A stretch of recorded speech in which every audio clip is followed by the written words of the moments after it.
Poetas do Mundo. A grande poesia na Rádio Transforma.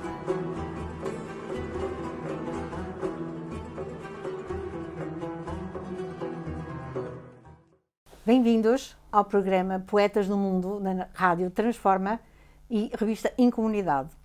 Hoje temos o nosso convidado, Henrique Dória, para nos falar do poeta plural Fernando Pessoa. Henrique, boa tarde, vou-lhe passar a palavra. Boa tarde, Fernanda, boa tarde a todos que nos ouvem.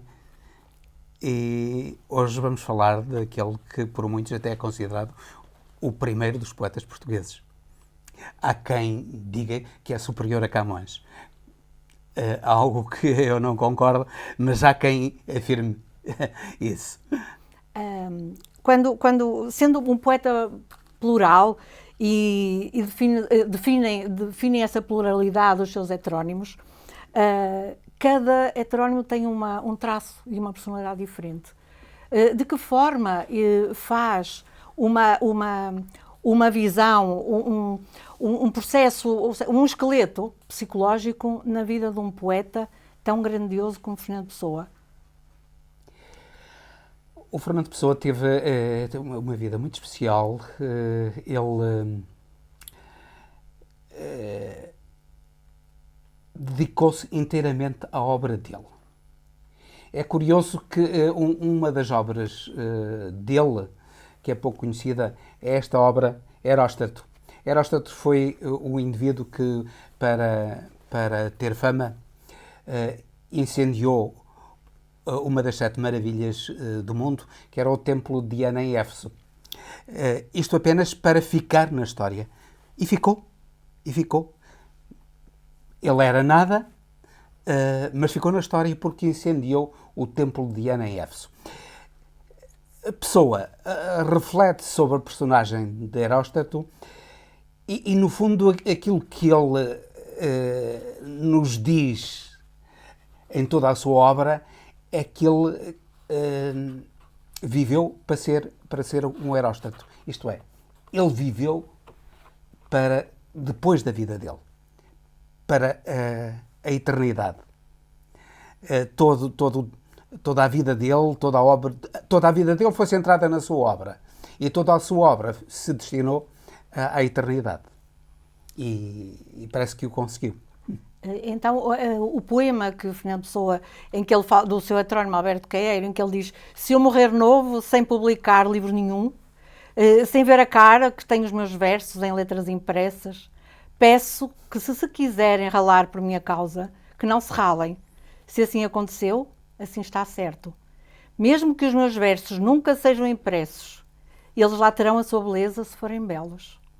Mas se eles não podem ser belos e ficar por imprimir, e porque as raízes podem estar debaixo da terra, mas as flores florescem ao ar livre e à vista, tem que ser assim por força, nada o pode impedir. Este poema terá alguma ligação com essa visão de Heróstrato também, querendo... Esse poema é um dos rostos, uma das máscaras do Fernando Pessoa. Porque, na realidade, a vida dele, toda ela foi centrada exatamente no contrário daquilo que ele diz. Toda ela foi centrada no pensamento e não na sensação. O Alberto Queiro é o poeta das sensações, é o poeta sensacionista. Pessoa foi exatamente o contrário disso. Pessoa foi todo reflexão. Portanto, aquilo que ele diz aí é uma das máscaras do próprio Pessoa, que era um homem que usou inúmeras máscaras, fala-se em 70 e tal máscaras, 70 e tal heterónimos. A poesia centra-se essencialmente nos 3 grandes heterónimos, no Álvaro de Campos, Ricardo Reis e Alberto Queiro, mas também tem outros heterónimos, até ingleses, começando pelo Alexander Sachs. E dele é este belíssimo poema Antínous. Antínous foi um amante do imperador Adriano que se suicidou para obter dos deuses a saúde do seu senhor. E este poema Antínoo foi escrito pelo Fernando Pessoa em inglês. É um belíssimo poema. Começa: The rain outside was cold in Adrian's stall. The boy lay dead on the low couch on whose denuded wool the Adrian eyes, whose sorrow was a dread, the shadowy light of the dead eclipse was shed. Isto é, a tradução da própria Pessoa.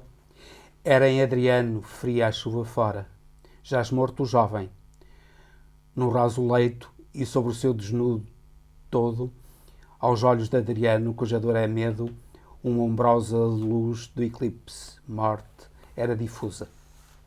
É assim que começa este poema,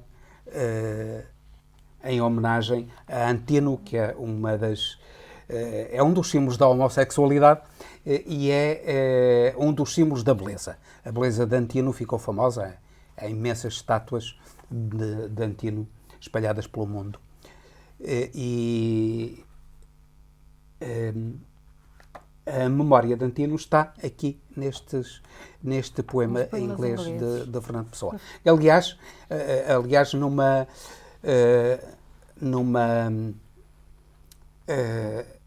no fundo, num regresso à cultura clássica, porque o próprio Adriano era poeta e escreveu um dos poemas mais profundos que já foram escritos de todos os tempos. Grande parte da poesia e da escrita do Fernando Pessoa está muito ligada à antiguidade clássica, à antiguidade romana. Então, essa profundidade, assim, onde ele vai beber a sua inspiração, onde ele é muito pré-filosófica, é muito o Fernando Pessoa na sua, até porque ele estuda, não é, letras na universidade, sim, filosóficas, não é? E isso faz dele um historiador, um pesquisador dessas áreas e dessas personalidades.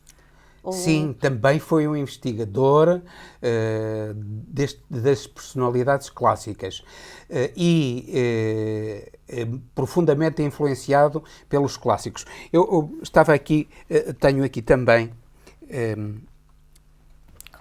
as Odes de Ricardo Reis, em que Pessoa é profundamente influenciado por Horácio. Pessoalmente não gosto como Pessoa, não gosto de Horácio. Era um grande poeta, mas não gosto dele como pessoa.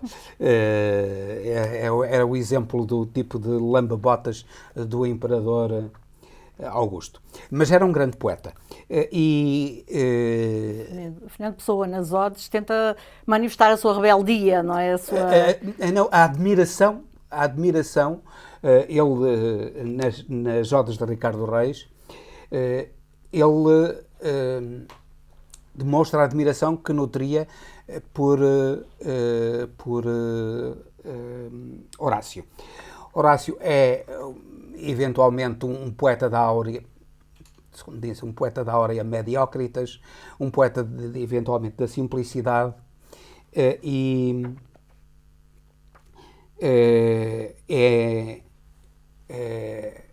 esta simplicidade e a áurea mediocritas e a sabedoria latina que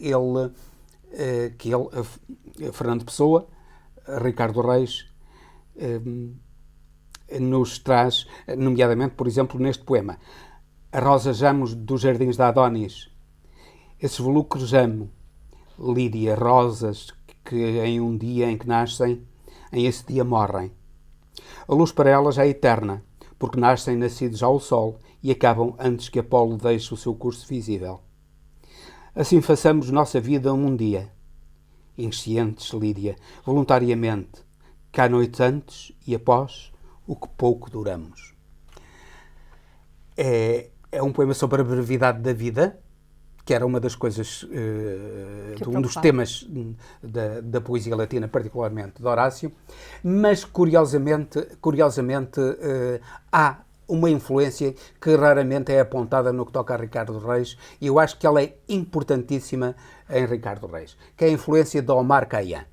Omar Khayyam, o grande poeta persa do século XII, que escreveu uma obra que era um foi poeta, político, ele dirigiu uma polícia secreta e matemático, um grande matemático. Ainda hoje se ensinam problemas matemáticos de Omar Khayyam. Uma pessoa absolutamente extraordinária, era um homem absolutamente extraordinário, e Omar Khayyam também era um poeta que estava profundamente imbuído do sentimento de brevidade de tudo. E então, aquilo que ele dizia nos seus poemas é que as pessoas, os homens, se deviam refugiar no vinho. Curiosamente, em português, a tradução dos poemas dele, que no original se intitula Rubaiyat, Rubaiyat significa quadras, apenas quadras, e para português eles estão traduzidos, o título é como Odes ao Vinho. Isto porque o tema é o vinho, mas o tema é o vinho, o tema é o amor, o tema é a morte. E eu dou o exemplo deste poema, vou ler 2 poemas de Pessoa que demonstram a influência de Omar Khayyam em Pessoa. Pessoa, Ricardo Reis. Bocas roxas de vinho, testas brancas sobre rosas, nus, brancos antebraços deixados sobre a mesa. Tal seja, Lídia, o quadro em que fiquemos, mudos, eternamente inscritos na consciência dos deuses. Antes isso que a vida como os homens a vivem, cheia de negra poeira, que erguem das estradas. Depois, um outro poema mostrando a influência de Omar Khayyam. Não só o vinho, mas nele o ouvido, deito na taça. Serei de ledo, porque a dita é ignara. Quem lembrando ou prevendo sorrira, dos brutos não a vida, senão a alma. Consigamos, pensando, recolhidos no implacável destino que não espera nem lembra. Com mão mortal e leva à mortal boca, em frágil taça, o passageiro vinho. Baços os olhos feitos para deixar de ver. É um belíssimo poema, mostra a influência de Omar Khayyam. E as odes de Ricardo Reis são, no fundo, quadras de Omar Khayyam. Se nós formos ver este primeiro poema que li, que começa Bocas com roxas. Bocas roxas, está dividido em quadras. Este último não está diretamente dividido em quadras, parece que tem 12 versos, mas na realidade tem 3 quadras. Aquilo que ele fez, no fundo, foi retomar a poesia de Omar Khayyam nesta sua personagem de Ricardo Reis. Portanto, um regresso ao passado, porque Pessoa é visto muito como poeta futurista.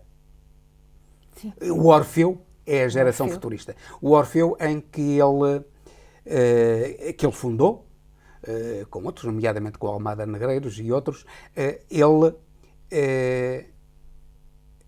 criou o Orfeu como uma revista futurista. Ora, isto é um regresso ao passado, não é o futuro. Isto é um regresso ao passado clássico, latino, mas também ao passado persa, que influenciou profundamente a poesia ocidental, como ele reconhece aqui neste tributo ao Omar Khayyam, que é em grande parte a poesia de Ricardo Reis, e isso não é suficientemente dito.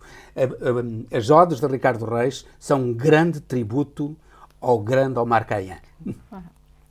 E eu vou também porque me apaixonei, porque tenho uma paixão pelo poema de Ricardo Reis e que deve ser algo que nós devemos pensar e seguir. E o que é que estamos aqui a fazer? O que é que nós vimos cá fazer? Era essa uma das meditações do Omar Khayyam. Segue o teu destino, rega as tuas plantas, ama as tuas rosas. O resto é a sombra. De árvores alheias, a realidade sempre é mais ou menos do que nós queremos. Só nós somos sempre iguais a nós próprios. Suave é viver só. Grande e nobre é sempre viver simplesmente. Deixa a dor nas aras como ex-votos aos deuses. Vê de longe a vida, nunca a interrogues. Ela nada pode dizer-te. A resposta está além dos deuses, mas serenamente imita o Olimpo no teu coração. Os deuses são densos porque não se pensam. Ele tem este recuo a essa fase dos deuses, do Horácio. A fase latina. Mas a sua indignação, a sua ansiedade existencial como homem, como pessoa do futuro também, a sua indignação, esta pluralidade que o deixa inquieto, porque ele acaba por ser um poeta inquieto na sua agitação. Sim, na sua multiplicidade. Na multiplicidade das marcas de Pessoa, dos heterónimos de Pessoa, no fundo há, disso, uma enorme inquietação. É curioso que ele, nesta obra, Aeróstato, eu penso que a melhor definição que foi dada por Fernando Pessoa foi ele que a deu, ele mesmo, nesta obra Aeróstato, num texto pequeno, que eu trouxe para ser lido. Ele manifesta o seu perfil, perdão. Então manifesta em que ele diz o que é. Diz-nos o que é porque para além da multiplicidade de Fernando Pessoa, há uma unidade em Fernando Pessoa. Essa unidade está aqui espelhada nesta obra de Aeróstato, em que ele diz: não sou um místico, pois um místico é um homem cujos sentimentos se derramam no seu intelecto. Não o sou, mas sou algo de parecido sem o ser. Esta contradição, este jogo, este assumir a própria contradição. Não sou místico, mas sou algo parecido sem o ser. E depois, um homem forte, silencioso, ou seja, um homem que guarda a sua força para si e morre de exaustão inútil. Era como ele próprio se classificava, porque, na realidade, ele guardou toda a força dele para ele próprio. Guardou toda a força dele para a obra dele, para a construção de uma obra, para ficar para a eternidade. Embora aí atrás dissesse que não, dissesse o contrário. Mas toda a vida dele foi nesse sentido. E ele diz, e morre de exaustão inútil. Porque, apesar de tudo, ele via até que ponto, era suficientemente lúcido para ver até que ponto é que essa ânsia da eternidade não passava de uma exaustão inútil, isto é, de uma vaidade inútil. De uma vaidade inútil. E ele sabia que era também uma vaidade inútil. A Pessoa, nesta descrição, ele tem um período de estagnação em que ele provavelmente ele se retira da vida social, por isso ele se isola, e começa a trazer o tema da morte, a morte como pessoa, a morte do Pessoa ou a morte como pessoa. O que é que nas suas leituras e nesses estudos mais sobre Fernando Isso é mais visível até no livro do Desassossego. Era aí que eu queria chegar. É a grande obra de prosa da língua portuguesa e, juntamente, para mim, juntamente com o Humus de Raul Brandão, é a única obra portuguesa capaz de estar a par de qualquer das grandes obras literárias de todos os tempos. O Livro do Desassossego é uma obra absolutamente extraordinária e aí ele acaba por... no fundo, o Livro do Desassossego é a angústia do homem perante a morte e a angústia perante a inutilidade de tudo e a tentativa de fazer algo, de se centrar em algo que é o escrever um livro. Bernardo Soares, o heterónimo de Fernando Pessoa, que escreveu o Livro do Desassossego, o objetivo dele era escrever um livro. Ele era um simples ajudante de guarda-livros na Baixa. No fundo, foi um pouco a vida do Fernando Pessoa, que trabalhou no escritório e que bebia umas aguardentes no José Maria da Fonseca, alcoólico até. E passava grande parte dos dias no Martinho da Arcada a beber aguardente. E aquilo que Bernardo Soares pretende é precisamente deixar uma obra que o fizesse esquecer a morte e fizesse esquecer a inutilidade da vida. Inutilidade da vida. No fundo, ele, não há dúvida nenhuma que é uma obra espantosa, o Livro do Desassossego, que continua a maravilhar os leitores e a ocupar o tempo dos críticos e dos universitários. Dos universitários. Das pessoas. A parte pessoal do Pessoa.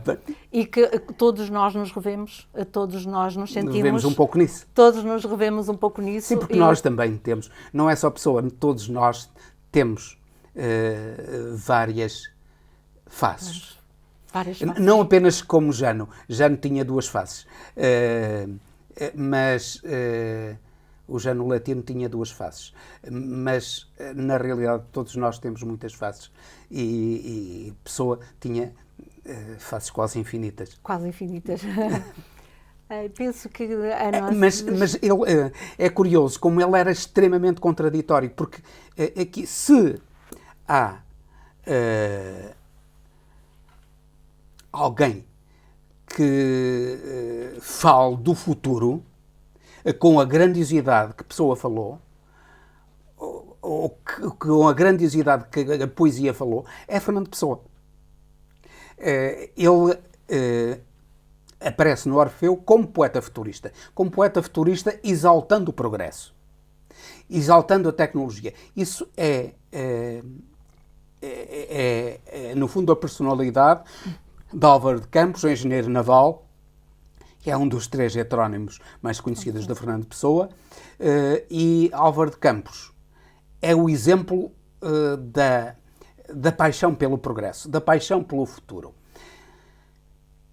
Curiosamente, há aí também, e isso muitas vezes não é tão falado, há, mesmo em Álvaro de Campos, a paixão pelo futuro, mas no fundo também há algo que o liga ao passado e um sentimento de inutilidade da própria existência.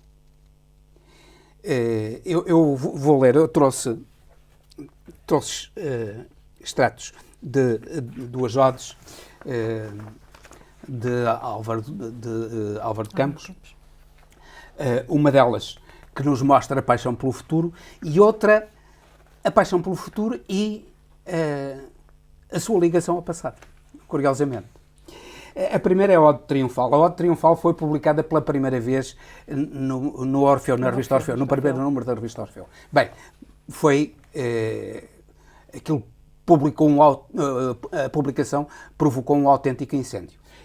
Pessoa foi insultado, aquilo foi uma coisa, provocou uma polémica incrível. E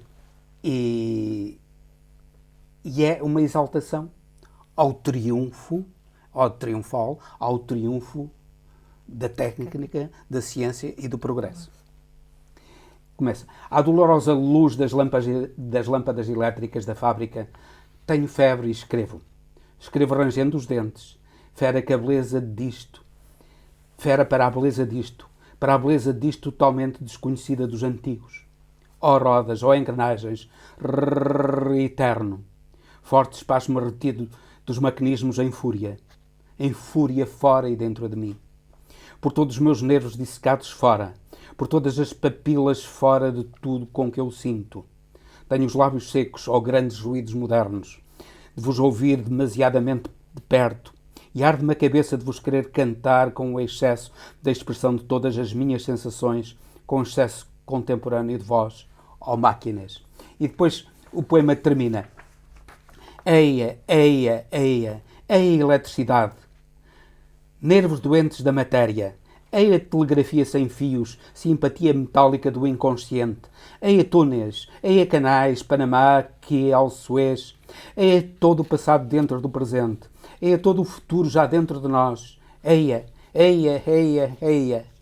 Frutos de ferro e útil da árvore fábrica cosmopolita. Eia, eia, eia, eia. Oh, oh, oh. Nem sei que existe para dentro. Giro, rodeio, engenho-me, engato-me em todos os comboios, isso-me em todos os cais, giro dentro das hélices de todos os navios. Eia, eia, oh, eia, eia, sou o calor mecânico e a eletricidade. Eia, e os raios e as casas de máquinas e a Europa. Eia, Europe, por mim todo e tudo, máquinas a trabalhar. Eia, galgar com tudo por cima de tudo. Upa lá, upa lá, upa lá, upa lá, oh, upa lá, ela, ho, oh. É um poema fabuloso que, como disse, provocou a fúria de muita gente nesse tempo e uma enxurrada de insultos. A pessoa e à revista, quiseram fechar a revista, disseram que eles eram todos malucos, queriam metê-los num hospício. Esta Ode Triunfal mostra a ligação dele ao futuro, a uma certa concepção do futuro. E isso também está presente na Ode Marítima, que é provavelmente a ode mais conhecida do Álvaro de Campos e um dos grandes poemas da língua portuguesa e da literatura universal, sem dúvida nenhuma. A Ode Marítima, eu vou dizer, sozinho no cais deserto, a esta manhã de verão, olho para o lado da barra, olho para o indefinido, olho e contento-me ver, pequeno, negro e claro, um paquete entrando. Vem muito longe, nítido, clássico à sua maneira. Deixa no ar distante atrás de si a orla lavando o seu fumo. Vem entrando e amanhã entra com ele e no rio. Aqui e acolá acorda a vida marítima. Erguem-se velas, avançam rebocadores, surgem barcos pequenos detrás dos navios que estão no porto. Há uma vaga brisa, mas a minha alma está com o que vejo menos, com o paquete que entra, porque ele está com a distância, com a manhã, com o sentido marítimo desta hora, com a doçura dolorosa que sobe em mim como uma náusea, para começar a enjoar, mas no meu espírito. Olho de longe o paquete, com uma grande independência da alma, e dentro de mim um volante começa a girar lentamente. Mas depois, ele vai para a frente. E o resto do poema tem imenso a ver com a tradição poética portuguesa, com o romantismo literário português, com Almeida Garrett, com António Nobre, com um certo saudosismo, que é o contrário do futuro. E também a contradição de Pessoa nos próprios heterónimos, incluindo particularmente neste Álvaro de Campos, em que ele é extremamente contraditório. Se exalta o futuro, por outro lado, também ele engrandece o passado. Eu vou ler esta parte, que é lindíssima. Mas todo deste tempo não estive a reparar para nada. Tudo isto foi uma impressão só de pele, como uma carícia. Todo este tempo não terem os olhos do meu sonho longínquo, da minha causa ao pé do rio, da minha infância ao pé do rio, das janelas do meu quarto, dando para o rio de noite, e a paz do luar esparso nas águas. Minha velha tia que me amava por causa do filho que perdeu. Minha velha tia costumava adormecer-me cantando-me, se bem que eu fosse já crescido demais para isso. Lembro-me e as lágrimas caem sobre o meu coração e lavam-no da vida. E ergue-se uma leve brisa marítima dentro de mim. Às vezes ela cantava a nau Catrineta. Lá vai a nau Catrineta por sobre as águas do mar. E outras vezes, numa melodia muito saudosa e tão medieval, era a bela infanta. Relembro-a e a pobre velha voz ergue-se dentro de mim e lembra-me que pouco me lembrei dela depois e ela amava-me tanto. Como fui ingrato para ela. E afinal, que fiz eu da vida? Era a bela infanta. Eu fechava os olhos e ela cantava. Estando a bela infanta no seu jardim assentada, e eu abria um pouco os olhos e via as janelas cheias de luar, e depois fechava os olhos outra vez, e em tudo isto era feliz. Repare, há aqui um regresso ao passado, um regresso à infância, que é um regresso ao romantismo de Almeida Garrett, que é um regresso a António Nobre, que de certo modo foi contemporâneo de Pessoa, mas a quem Pessoa presta aqui, sem dúvida nenhuma, um tributo. Neste recordar da infância, da saudade da infância. Álvaro de Campos é um poeta futurista, mas há algo de contraditório nele, como há algo de contraditório na poesia e na personalidade de Fernando Pessoa. Fernando Pessoa tem 10 marcos, sensivelmente, que fazem com que a vida dele também seja tão diversificada. O ter nascido em Lisboa, na cidade invicta, e que ele também, nos seus poemas, faz referência, quase toda a vida dele tem um poema, e isto de uma forma muito mais como um poeta comum, um poeta pessoa de humanidade. A parte em que ele perde o pai, também, que perde muito cedo o pai. Perde muito cedo o pai, perde o irmão, a mãe também casa a segunda vez e ele tem alguma admiração pelo padrasto, a ida dele para a África, não é? Todas estas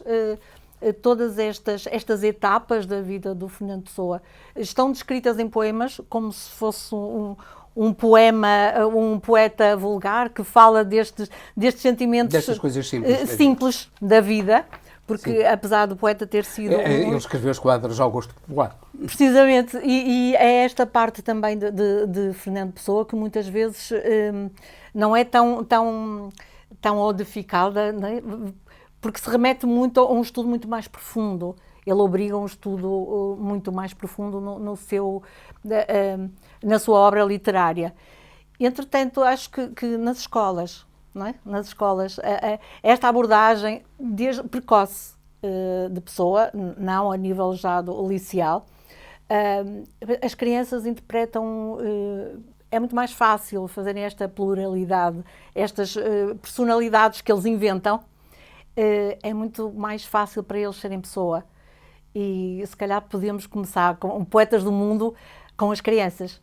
Levar Pessoa às escolas mais básicas e perceber o que é que nós vamos aprender daqui. Porque complexificaram, na minha opinião, Pessoa. Eu não hesito em dizer aqui um poema que eu tenho aqui guardado, em que há precisamente essa simplicidade da infância, que é um poema de Alberto Caeiro. O Alberto Caeiro era o poeta sensacionista. Aquilo era todo sensações. Para ele, não para Alberto Caeiro, o pensamento era uma coisa sem importância, o que existiam eram sensações. E precisamente essas sensações profundas da infância também. E está presente naquele que é o meu o poema preferido de Fernando Pessoa, que é o 8º poema do Guardador de Rebanhos. E em que a infância está aqui presente de uma maneira extraordinária. A infância de Cristo. Eu passo a ler um certo. Num dia de fim de primavera, tive um sonho como uma fotografia. Vi Jesus Cristo descer à terra. Veio pela encosta do monte, tornado outra vez menino, a correr e a rolar-se pela erva, e a arrancar flores para as deitar fora, e a rir de modo a ouvir-se de longe. Um dia que Deus estava a dormir e o Espírito Santo andava a voar, ele foi à caixa dos milagres e roubou 3. Com o primeiro, fez que ninguém soubesse que ele tinha fugido. Com o segundo, criou-se eternamente humano e menino. Com o terceiro, criou um Cristo eternamente na cruz e deixou pregado na cruz que há no céu e que serve modelo às outras, e depois fugiu para o sol e desceu pelo primeiro raio que apanhou. Hoje vive na minha aldeia comigo. É uma criança bonita, de riso e natural. Limpa o nariz ao braço direito, chapinha nas poças d'água, colhe as flores e gosta delas e esquece-as. Ele mora comigo, na minha casa, a meio do outeiro. Ele é a eterna criança, o Deus que faltava, ele é o humano que é natural, ele é o divino que ri e que brinca. E por isso é que sei que, com toda a certeza, que ele é o menino Jesus verdadeiro. Este é um grande poema, para mim, o meu poema preferido de Fernando Pessoa, e demonstra a ligação dele à simplicidade das crianças, mas também à simplicidade, porque as crianças são todas sensações. Os adultos é que poderão ser pensamento. As crianças são sensações. E Alberto Queiro era o poeta todo sensações. Que é algo que, na realidade, Pessoa não foi. De certo modo, era o oposto de Fernando Pessoa. Fernando Pessoa era um homem profundamente solitário, não ligado à natureza, ligado ao pensamento e à escrita.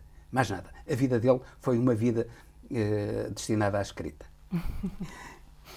Muito obrigada, Henrique Dória. Foi um prazer termos viajado e estado na presença do Fernando Pessoa, na presença de todos os Fernandes Pessoas, dos seus heterónimos, e desta viagem que nos fez levitar. E vale a questão sempre de que valeu a pena ter vivido. Ele dizia, tudo vale a pena se a alma não é pequena. Isso é mais uma referência clássica a ele. Porque isso é uma referência ao imperador, a um dito final da vida do imperador Sétimo Severo, quando estava para morrer. Quando estava para morrer, o imperador Sétimo Severo disse: tudo fui, nada vale a pena. Ele que foi o imperador, o senhor mais poderoso do mundo, disse: nada vale a pena. E ele: tudo vale a pena se a alma não é pequena. Ele finalizou. E então temos realmente agora com o Henrique também esta virtude social, que é desenvolver a sabedoria dos poetas. Muito obrigada pela presença. Sejam bem-vindos e continuam connosco na nossa Rádio Transforma, Poetas do Mundo e Revista em Comunidade. Obrigado, Fernanda. Foi um prazer estar consigo. Henrique. Até à próxima.